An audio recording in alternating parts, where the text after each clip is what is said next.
Demon Emperor Chapter 602 hanggang 603. Nagpapatuloy. Kapag wala ng mga mag-aaral sa loob, wala kaming makukuha kahit tira. Dahil wala nang tira-tira sa loob ng sekto, pwede naman kayong sumali sa opisina ng trabahador. Puro taba at laman lang ang kakainin nyo. Walang tira. Opisina ng trabahador baka mo? Tatapatin ko kayo. Ang opisina ng trabahador ay sobrang dami na ng tao. Kailangan na ng mga matatanda at mga venerables para tumingin sa kanila. Mga sir, kung okay lang sa inyo, inaaninyahan ko kayo na sumali sa opisina ng trabahador para magbantay sa kanila. Sa makatwid, ang pinuno ng sekto, gusto niyang gawin ng opisina ng kapili-piling trabahador na bagong mag-aral sa loob. At gagawa ito ng mga bagong kapili-piling mag-aral. Kahit gaano pa kalalim ang ugat ng mga mag-aral sa loob, oras na lang ang hinihintay bago ito mawala. Si Venerable C ang may hawak sa mga mag-aral sa loob. Siya lagi ang kumakain ng laman, sa inyo naman ang tira. Kapag pumunta kayo sa opisina ng trabahador, kayo ang kakain ng laman. At siya, kahit tira, wala siyang makakain. Hindi niyo na kailangan dumikit pa sa kanila na parang linta. Halina kayo at magpakasasa ng husto. Dahil kapag nahuli kayo, wala kayong makukuha. Ang pinuno ng sekto, gusto niyang gumawa ng bagong mag-aaral sa loob. Pero ang opisina ng kapili-piling trabahador ay bago pa lamang. Hindi natin alam kung kailan to tatagal. Masyadong mapanganib. Ito, tanggapin nyo. Hinanda akong regalo para sa inyong dalawa. May regalo ka pang nalalaman ah. Ano bang laman nito? Tangina! 10 gradong gamot! Yan ang tinatawag na heaven reaching pill o I feel the heaven. O mas kilalang Viagra. Isang konting ayuda galing sa akin. Kung naghinala pa rin kayo sa akin, pwede kayong magsama ng mga kaibigan nyo para isali. Bawat isang matanda o venerable na pupunta sa opisina ng trabahador, magbibigay ako ng 8 gradong gamot. 8 gradong gamot? Sobrang yaman mo gara. Tama ka dyan, mayaman nga ako. Dahil kayo ang magiging garantor nito, makakatanggap din kayo ng malaking gantimpala. Dahil sa pagod nyo. At ang iba na marirecruit nyo ay 8 grado lang ang matatanggap. Kailangan magtrabaho din kayo ng mabilis, hindi pa petiks-petiks. Dahil limitado lang ang pwedeng makasali dito. Magkasamang nagtatrabaho ang pinuno ng sekto at saka si Chupa. Hindi magtatagal, tutumba ang loob ng sekto. Malamang sa alamang. Kung uupo lang tayo dito at hindi kikilos, sigurado ako na magiging palaman tayo sa kabilaan. Mas magandang pumili na tayo sa dalawa. Pumapayag na kami na sumali sa iyo. At maghanap pa kami ng iba na mapagkakatiwalaan. Magaling kung ganon dahil ang loob ng sekto ay bulok na. At naghanda ako ng lugar para sa inyong panimula. Binabati ko kayo. Welcome abroad.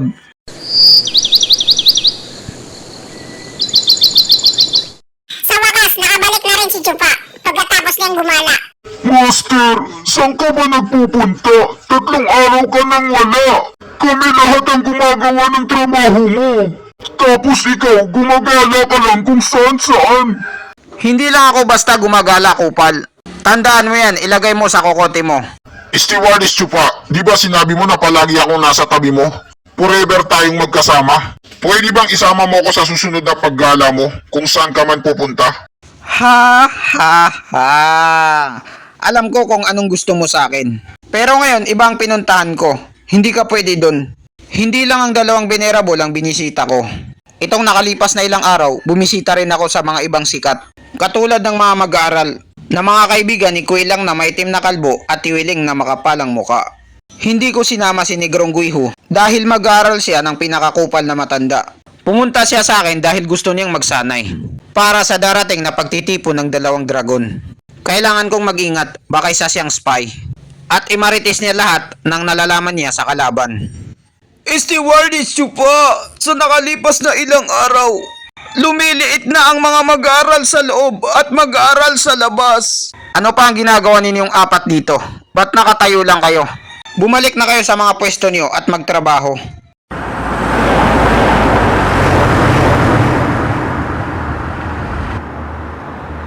Ang mga batang ito ay masyado pa silang baguhan sa paghawak ng mga bagay-bagay. Hindi naman sa hindi ko sila pinagkakatiwalaan. Natatakot ka lang dahil masyado silang padalos-dalos. At baka i-post nila sa social media ang mga plano mo. Alam kong yun ang iniisip mo. Matandang ewan, ilang araw na akong namamasyal sa loob ng sekto. napansin ko, ang mga matatanda, may ginagawa sila sa mga mag-aaral. Bagong trending sa social media. Siguro, napaghalataan nila ang plano natin. Pinaghigpitan nila ang kanilang mga mag-aaral. Kahit ano pa ang gawin natin, hindi natin mababago yan. Ang mga nangyayari sa sekto ay nakadepende yan kung anong trending sa social media. Si Venerable C ay masyadong matalas mag-isip at namaritis na to sa kanya. Kahit ganun pa man ang mangyari, masyado namang masama kung ang loob ng sekto ay hindi matatag. Ang mga matatanda ay hindi nagkakasundo sa isa't isa. Kahit nagkaisa pa sila para manggulo, ang kailangan ko lang gawin ay galitin sila. At magkakaroon na ito ng butas. Kapag binigyan ko na sila ng ayuda, magiging mas mabilis pa sila sa binubuklat na libro. Napapanig sa akin. Si Venerable Ki at Venerable Bai ang gagawa nun para sa akin. Si Kuilang at maitim na kalbo at Tiwiling na makapalang muka, sila naman ang tutulong para makakuha ng mga malalakas na mag-aaral na sasali sa atin. Ang utang na loob na ibinigay ko sa kanila ay ngayon ay nagkakaroon na ng saysay. Pinapahanga mo talaga ako, Stewardess Chupa. Lahat ng mga galaw mo ay bilang mo at kontrolado mo ang lahat. Alam mo bang nakagamit ako ng 10 gradong gamot para sa mga venerables at para masimulan itong plano na to. Samantala, yung ibang mga matatanda, bibigyan ko ng 8 gradong gamot bawat isa. Sa kasong ito, siguradong mamumulubi ako. Bakit, Stewardess Chupa? Nauubos na ba ang yaman mo? Ilan na lang ang natitira? Bakit masyado tong big deal sa'yo? Akala mo hindi ko alam na kapag sinabi ko sa'yo na kaya kong magtayo ng sarili kong sekto, magiging pangalawang si Huyo ka at sasabihin mo sa akin na gawin ko. Ano sa palagay mo, bobo ako? Sasabihin ko sa'yo gaano kalaki ang yaman ko at gagawin mo ang lahat para magamit ko ito. Kung ganun, ang ibig mong sabihin ay marami pa pala. Magaling! Magaling! Ang batang ito, wala siyang kaugnayan sa sekto. Kahit nandito pa ang 2 mag-aaral niya. Stewardess Chupa, napakalaki ng tinulong mo at ginastos mo para sa sekto. Tapos wala ka man lang napala. Kaya naging bad mood ka. Hayaan mong sabihin ko sa iyo ang isang sekreto. Baka makatulong sa iyo ito ng konti. May mga maritisan na nanggaling sa kanlurang lupain ng kontinente. At ang mga nakakataas lang sa sekto ang may alam. Narinig ko lang ito nung naging alalay ako ng isang doktor. Tungkol ito sa sekreto ng Dragon Ball Z. Anong sabi mo? Dragon Ball Z? Ang tinutukoy mo ba ay ang siyam na dragon, porsila ng katawan? Isa lamang yung basura na kapangyarihan ng kaluluwa ng dragon. Ano ang ibig mong sabihin, matandang ewan? Ang kaluluwa ng siyam na dragon sa isang katawan na kayanin ng sakit at hirap na hindi pa nagiging ethereal stage ay magkakaroon ng siyam na dragon, porsila ng katawan. At magiging ethereal stage siya nang wala sa oras. Pero ang landas na ito ay sa lamang basura. Dahil ang kaluluwa nito ay parang dragon sa lupa. Kapag may nakaharap na ibang ethereal stage na eksperto, matibay nga ang katawan nito. Pero ang kaluluwa nito ay mahina. Mas magandang gamitin ito kapag 10 dragon na. Pinagsamang langit at lupa, mabubuksan mo ang Dragon Ball Z at ang kapangyarihan ng siyam na dragon papunta sa iyong katawan at makakabuo ka ng kaluluwa ng dragon sa langit. Kakaiba ito sa lahat kumpara sa kaluluwa ng dragon sa lupa. Ang kanyang kaluluwa ay natural. Aura pa lang niya ay napapadali na ang laban. May mga marites akong narinig. Ang kaluluwa ng dragon sa lupa ay ang pinakamataas na kaluluwa. Pero kulang ito ng pang-atake. At 2 grado lang ang kayang itaas nito. Samantala, ang kaluluwa ng dragon sa langit ay 5. Anong sabi mo? 10 kaluluwa ng dragon sa lupa. Pwede kang magkaroon ng kaluluwa ng dragon sa langit. Hindi ko pa narinig ang ganung maritis. Kahit na ang siyam na sirena ng Soberanio ay hindi alam. Teka muna, mayroong isang storya na parang tungkol sa mga dragon, ang kanilang totoong kaluluwa. Sa banal na lupain, ang lahi ng mga dragon ay mayroon silang mga libingan kung saan nakalibing ang mga henerasyon nila. At ang kapangyarihan ng dragon doon ay napakalakas. Kapag ginamit mo to para gawin ang kaluluwa mo, makakagawa ka ng pinakamalakas na kaluluwa ng dragon. Pero ang lugar na yon ay hindi pwedeng puntahan. Ipinagbabawal ng mga lahi ng dragon. Mahigpit ang pagbabantay, 24 hours. Kapag pumunta ka doon na hindi ka pa ethereal stage, parang nagpakamatay ka lang. Pero ayon sa sinabi ni Matandang Ewan, ang kaluluwa ng dragon sa langit ay ginagawa sa libingan nila, kung saan malakas ang kapangyarihan ng dragon. Yun ang tinatawag na 10 dragon bukas ang langit. Kailangan mo lang i-timing para makapasok sa ethereal stage. Kahit kulang ito ng tigas ng 9 na dragon por sila ng katawan. Ang importante dito ay ang kaluluwa dahil yun ang kailangan sa ethereal stage. Ang kontinente ng kanlurang lupain kung saan tayo nabibilang. Tanging ang dakilang 2 dragon na sekto ang nakagawa lang nito. Ang dakilang 2 dragon? Parang konektado sa pagtitipon ng 2 dragon. Ang pagtitipon ng 2 dragon ay ginawa yan ng 2 dragon na si Mang Kanor. Malalaman mo rin kung gaano ito kaimportante sa takdang panahon. Ang dakilang 2 dragon ay ang pinuno ng 2 dragon na Mang Kanor. Kahit na ang 9 na dragon, por sila ng katawan. O di kaya 10 dragon bukas ang langit. Sa kanila lahat ito galing. Ito ang pinakamalakas na martial arte sa buong kontinente ng kanlurang lupain. Yan ang rason kaya sila tinawag na pinakamalakas sa kontinente ng kanlurang lupain. Kung ganon, paano naman si Dancing Shen? Di ba siya ang pinakamalakas dito sa lupain ng kanlurang kontinente? Si Dancing Shen ay ang kaisa-isa nilang mag-aaral. Si Dancing Shen? Nanggaling pala siya sa 2 dragon ni Mang Kanor? Ang 2 yun ay advance mag-isip. Hindi sila tumanggap ng mag-aaral. Kahit na may mga sobrang galing na talentado, tinuruan lang nila ito. Maliban lang kay Dancing Shen, isa siyang henyo na isang beses lang makikita sa 10 millennials. At talagang ibinuhos nila ang lahat, puso at kaluluwa, para turuan ito. Nalagpasan niya ang kanyang mga master at siya ang naging pinakamalakas sa buong kontinente ng kanlurang lupain.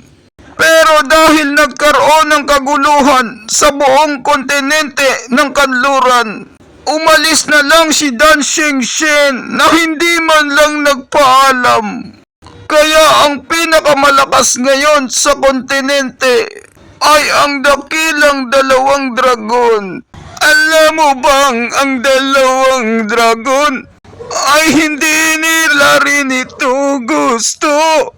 Ang titulo, nawalan sila ng nakakamanghang mag-aaral at hindi na nila ito makikitang muli. Iilan lang ang nakakakita ng diamante sa mga bato. Samantala, ang totoong pagtingin sa isang talento ay hindi mo mahanap sa mga sikat na mga tao. Stewardess Chupa, nung makita ko ang kaluluwa ng dragon sa lupa, pumasok sa isip ko na gusto mong gawin ang 10 dragon bukas ang langit. Masyado itong mapanganib. Ang iyong kaluluwa ay pwedeng sumabog dahil sa lakas ng kapangyarihan ng dragon. Pero dahil matalino ka at talentado, pwede mong subukan ito.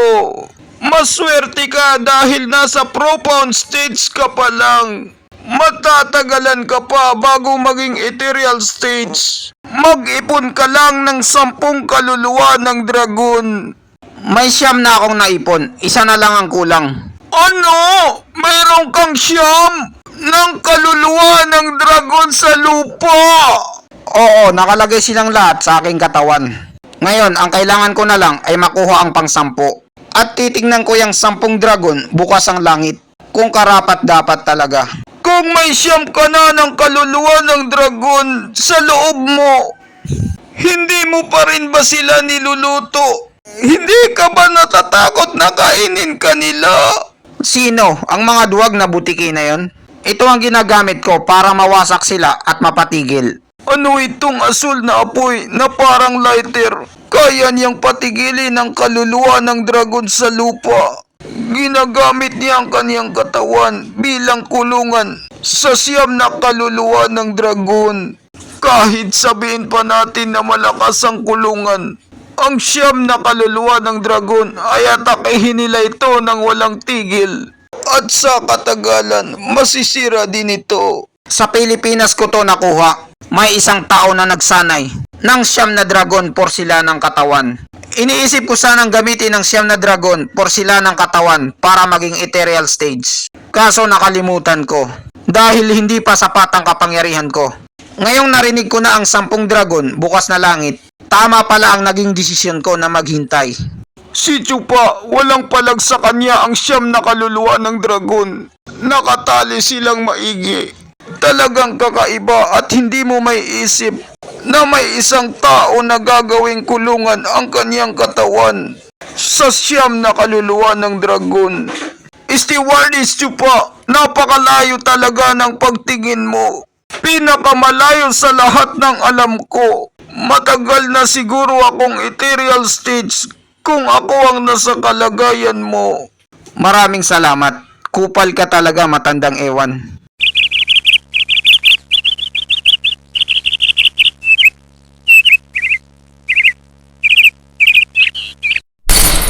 Putangin ang yan! Venerable Key, Venerable Pai, putangin na kayong lahat! Ipinagkanuno nila tayo at pumunta sila sa putangin ng opisina ng trabahador na yan. Kitang-kita ng lahat. Ang loob ng sekto, ang pagtaas at pagbagsak nito ay nakadepende sa ating lahat. Ang dalawang yon ay siguradong galit sila sa atin. Pero hindi naman sila bobo para hindi makita ang pwedeng mangyari. Hindi ko lang alam kung bakit nila ginawa yon. Ang mga taong yon na publikong sumali sa kanila ay mga tropa ng putang inang venerable na yon. Samantala, si Kuy lang na may itim na kalbo at Yueling na makapalang muka at iba pang kilalang mga mag-aaral gumawa ng organisasyon na sinekreto nila at naghintay ng tamang oras para isakatuparan nito. Pinaglaruan nila tayo. Walang kwenta pinagdadaldal mo rito. Hindi ba obvious na alam na natin lahat yun? Ang gusto kong malaman ay kung sinong gumawa nito. Nag-utos sa kanila na gawin to. Matagal ko nang hawak ito. Kailangan ko lang kausapin ang pinuno ng sekto. Ang ugali niya ay pinapanood niya lang ang sekto. Hanggat walang nagmamatigas dito at mataas ang sungay, walang problema. At ang mga galawan niya ay pwersahan. At wala ng mga tanong-tanong. Alam kong ibang tao ang nag-utos sa kanila at hanapin niyo yun. Venerable C, matagal na akong nakikinig sa mga chismis sa labas. At ang pinuno ng sekto ay hindi siyang nag-utos nito. Si Chupa ang gumawa nito. Tinatawag siya ng lahat na Stewardess Chupa. Siya ang nagtatag ng opisina ng kapili-piling trabahador. Ano? Siya na naman. Palagi na lang si Chupa. At dito nagtatapos ang chapter 602 hanggang 603. Maraming salamat po sa panunood nyo. Mag-subscribe para laging updated sa buhay ni Chupa.